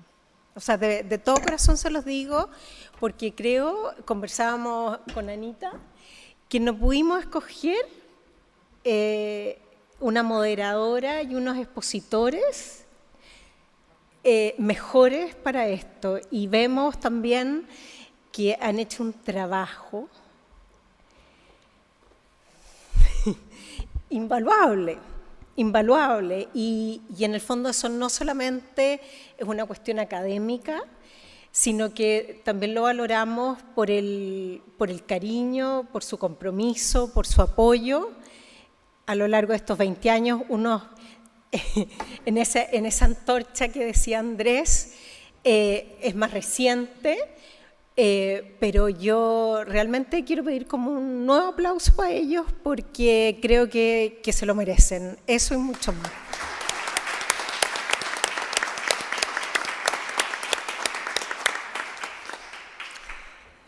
Y dicho esto, encuentro que no hay nada más que decir, o sea, todo lo que yo diga es como... Pero bueno, igual quisiera compartir que en estos... el cumplir 20 años, el estar de cumpleaños, yo siempre he pensado, yo le digo por lo menos a mi familia, que encuentro que el día del cumpleaños uno está con la gente que quiere estar. O sea, no está con gente por obligación, sino que está con aquellas personas que son importantes para la vida. Y aquí muchos, o casi todos, o todos, han sido importantes para nosotros en estos 20 años. Y este recorrido, este camino que hemos recorrido juntos, no sería el mismo sin cada uno de ustedes. Por lo tanto, muchas gracias a quienes nos han acompañado, a quienes han hecho posible este encuentro del que estamos dichosas de haber organizado y de haberlos tenido junto a nosotras. Y bueno, en estos 20 años, yo diría, si yo tuviera que marcar 1, 2, 3, yo diría que hemos pasado por una parte de la incomprensión de la libertad religiosa a que la libertad religiosa sí esté sobre la mesa, punto 1. Punto 2, creo que uno no puede, en este contexto de fondo, ignorar lo que ha sido el cambio del rol o la revalorización de la mujer, como hizo presente Francisca. O sea, hemos pasado de una igualdad abstracta a la que se refirió ella, a un rol que ha cambiado y que también me hago cargo ya, aquí no sé si voy a ser capaz de acordarme quién dijo qué, pero de cómo las mujeres, que eran, creo que fuiste tú, Francisca, estaban relacionadas con la iglesia y cómo ese voto de las mujeres no convenía porque estaba asociado a la iglesia, a que hoy día yo me atrevería a decir que no sé si es lo contrario, pero en el fondo hay un cambio sustantivo. O sea, el rol de la mujer en la vida social en general también pasa por un cambio en temas religiosos. Como tercer y cuarto tema, pero rápido, es que creo que las redes sociales también son un punto de contexto que no podemos desatender, ¿ya? La pandemia, tercero, que puso a prueba, entre otras cosas, bueno, muchas cosas, pero la libertad religiosa y cómo a través del libro que Javier y Belén Rodrigo editaron, se vio que la respuesta de las confesiones religiosas fue como de ovejas que sigan a su pastor. Y lo último que quisiera decir antes de darle el paso a Anita es que creo que no podemos no referirnos en estos 20 años a Norberto Padilla,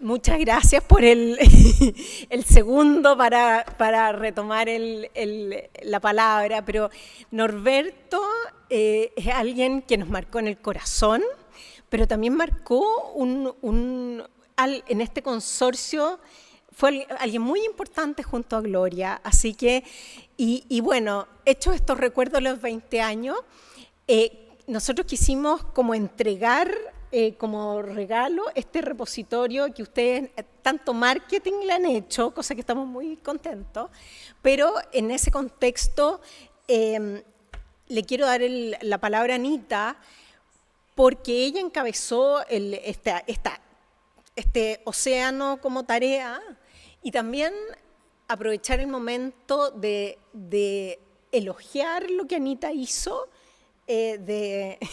no me miras, sí, no te va a mirar, de haber creado este centro, porque creo que también se merece otro aplauso, ¿no?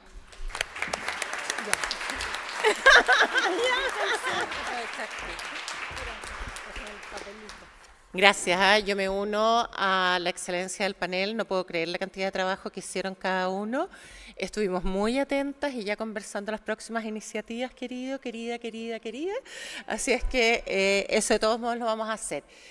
Algunos de ustedes nos han sugerido que incluso lancemos el repositorio como formalmente, pero ahora solo queríamos detenernos un poquito en este código QR, pero también en la página del centro está puesto el repositorio.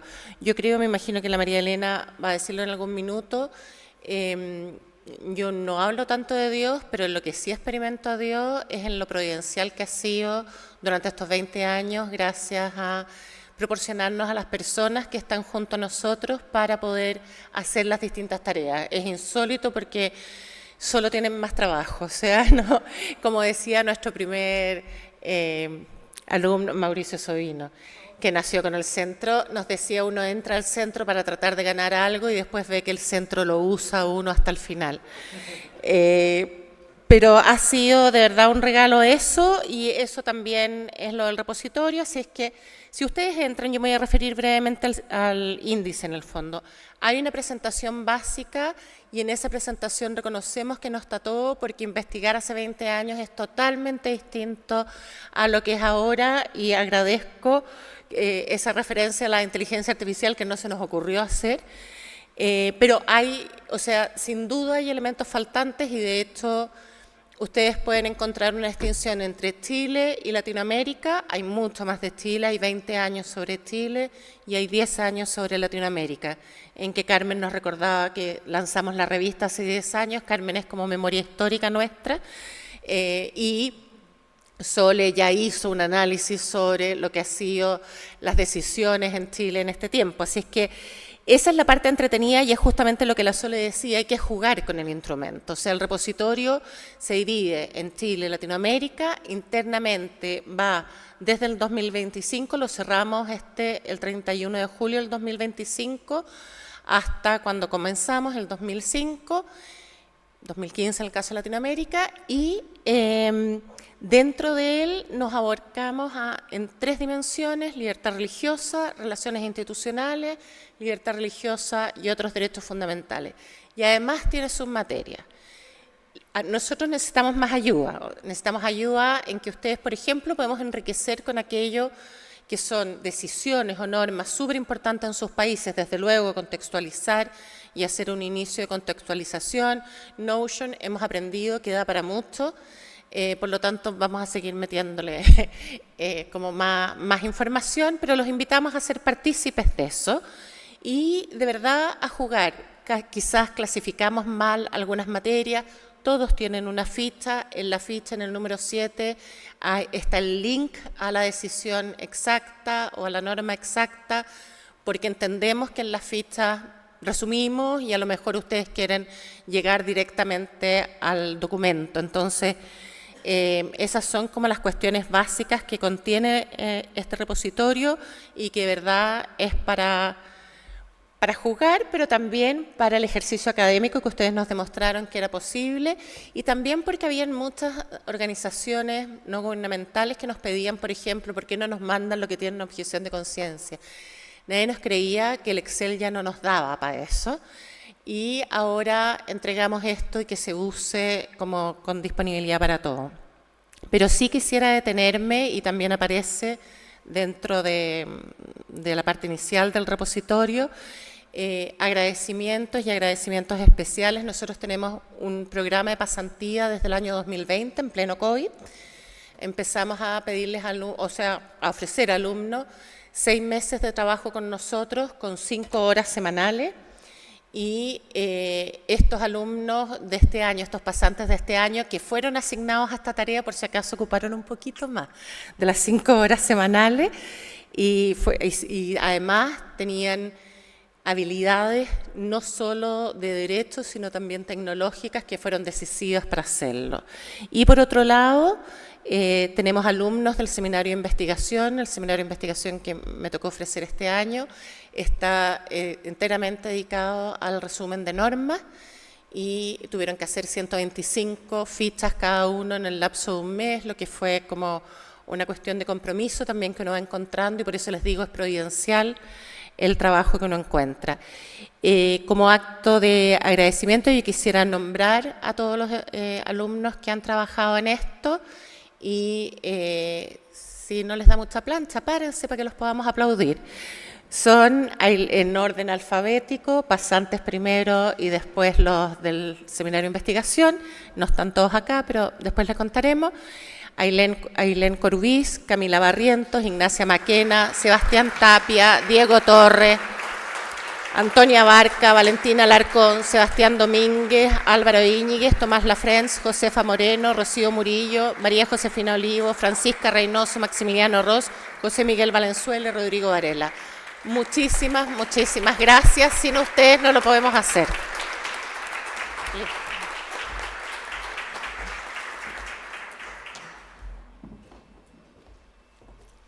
Como estamos con los aplausos, creo que nos faltan un par, porque creo que hay que hacer un aplauso súper especial, y no le va a gustar, por Paulina Izaguirre, que realmente...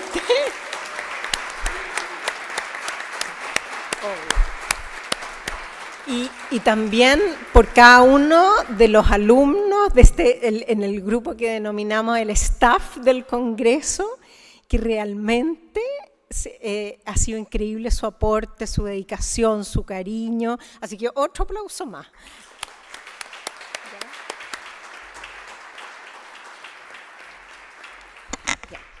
Bueno, ahora sí, camino al fin.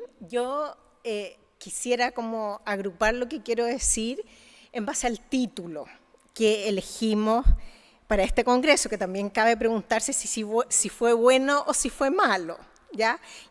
Mi diagnóstico es que sí fue bueno, y quería dividir lo que voy a decir como en 3 partes: a 100 años de la separación Iglesia-Estado, el valor de las creencias y las democracias latinoamericanas. Respecto de los 100 años de la separación Iglesia-Estado, creo que hemos pasado desde esa imagen que recordaba José Antonio Calvi de los incas y cómo en templos incaicos se levantaban iglesias católicas. Lo mismo, por ejemplo, en Roma, bueno, mucho antes, en el Panteón, de cómo hay un afán de como prevalecer una religión sobre otra, hacia un camino en ese camino encontramos, por ejemplo, la Declaración Universal de los Derechos Humanos, encontramos también el Concilio Vaticano II, y en ese sentido vamos percibiendo en estos 100 años por lo menos un propósito, no sé si tan cumplido, pero de alejamiento en particular de la Iglesia Católica sobre la política.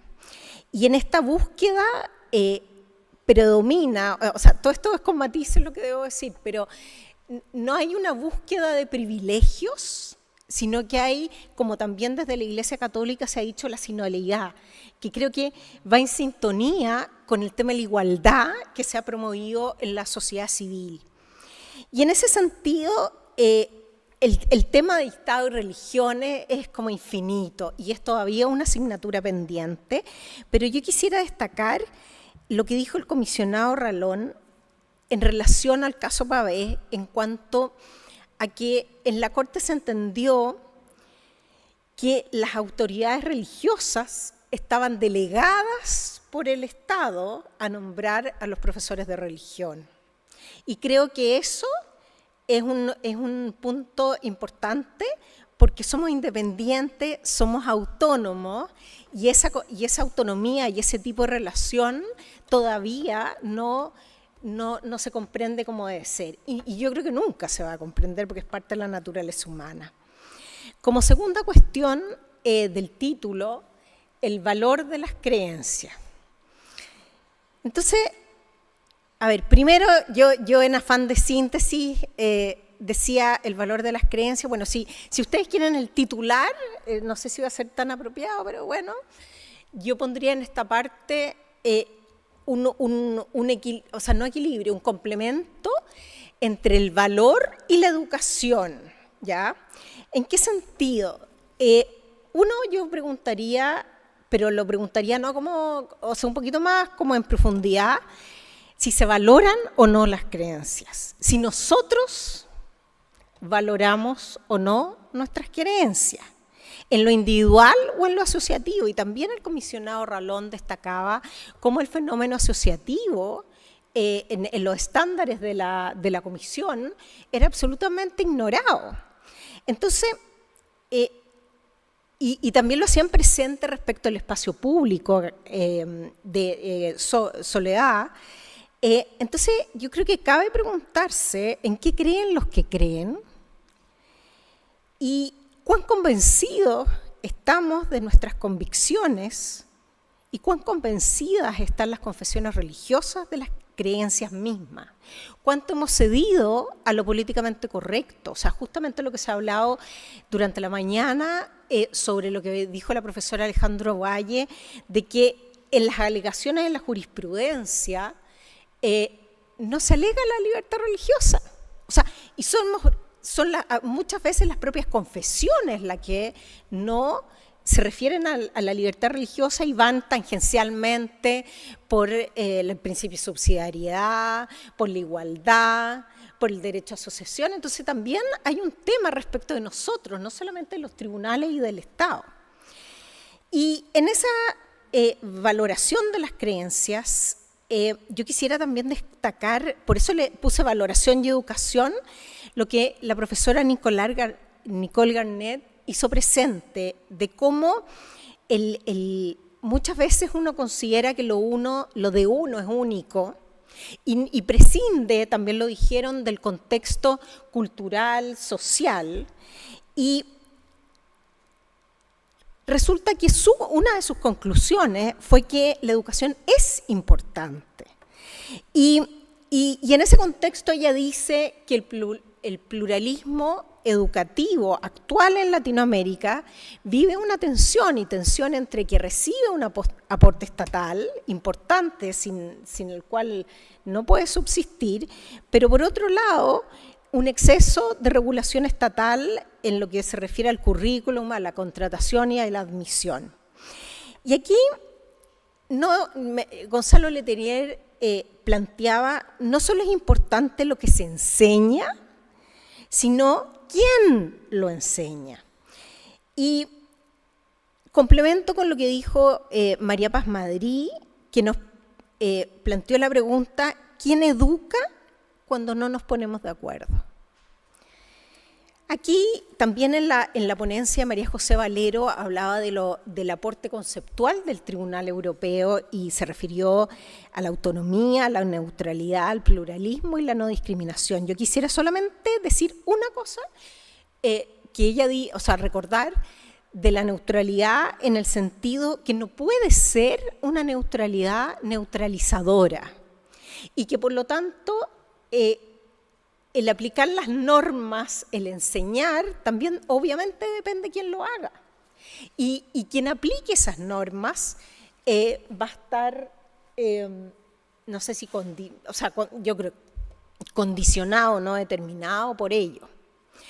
Y finalmente el título llevaba el de las democracias latinoamericanas. Y fíjense que mientras más lo leía, pensaba, tan obvio las democracias latinoamericanas cuando estamos en un momento de la historia en que no es nada de obvio, que estamos viendo gobiernos autoritarios, como distintas encuestas hablan de que es tal la inseguridad y el avance del narcotráfico que por esa razón estamos dispuestos a renunciar a la democracia por vivir más seguros y con menos miedo, pero miren lo complejo que es eso.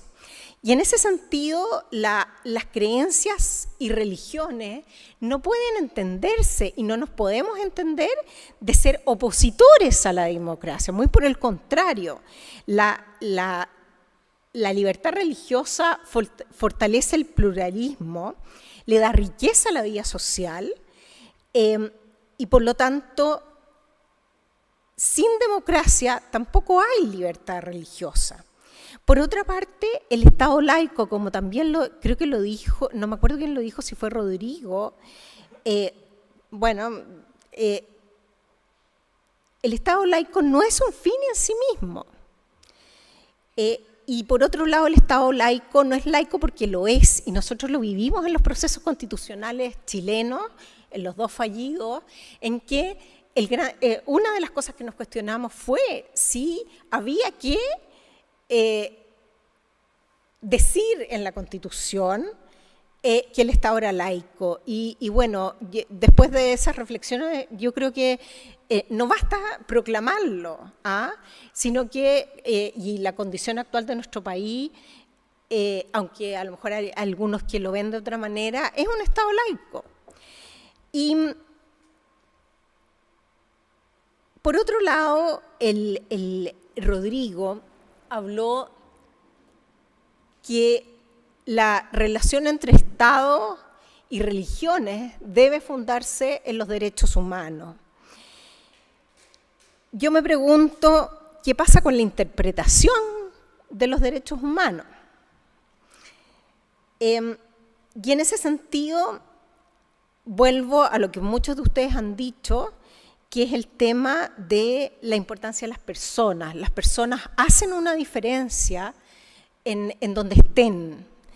Y ahora sí que termino con una cita que yo no sé si he leído en congreso en que han estado ustedes, pero me fascina, de un libro que compré en la pandemia sobre nuestra poetisa y premio Nobel Gabriela Mistral, que se llama Toda culpa es un misterio, y que contiene distintos ensayos. El que les voy, la cita, el del actual, o sea, que les voy a leer, es de 1922. Ya, con esto sí que termino respecto de lo que es la importancia de las personas y la espiritualidad.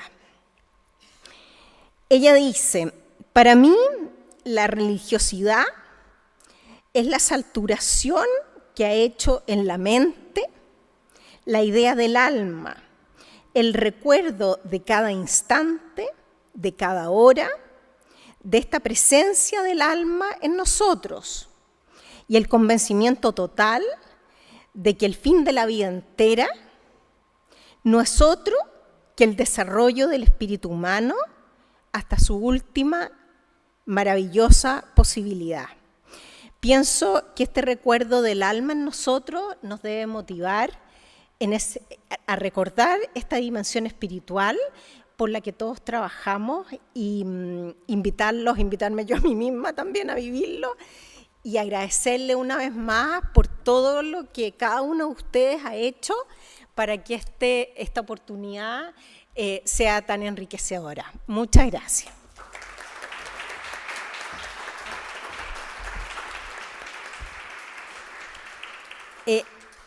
Algo muy importante, que nos tenemos que sacar una foto, así es que los invito a todos aquí a las escaleras para que haya un registro fotográfico de este encuentro.